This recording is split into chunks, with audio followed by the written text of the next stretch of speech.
Kjo do të ishte gjëja e fundit që u shkonte në mendje kur mbërritën në shtëpi në Angli nga pushimet në Francë. Adrian dhe John Fenton zbuluan një emigrant ilegal që ishte fshehur në karrocerinë e rulotës së tyre. Zoti Fenton me bashkëshorten e tij lajmëruan policinë, e cila mori emigrantin dhe më pas thirrri në intervistë çiftin për rrethanat e ngjarjes.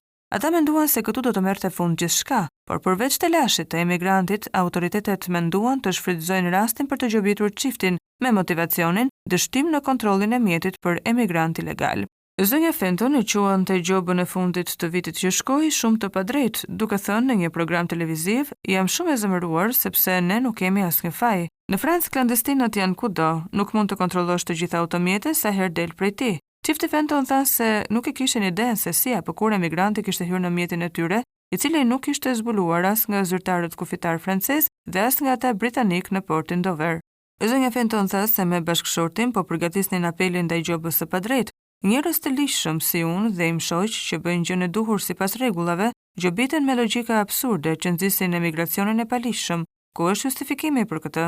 Ndërsa zyrtarët e ministrisë thanë se gjoba ndaj qytetarëve të tyre shënjestron neglizhencën dhe kriminalitetin, edhe pse qindra refugjat ilegal vijojnë të hyjnë në Angli me gomone nga Franca. Ka disa shoferë që përfshihen me ndërgjegje në grafikun e emigrantëve, prandaj ligjet e reja janë miratuar për çështjen e 13 shkurtit 2023, tha Ministria e Brendshme angleze sipas Daily Mail.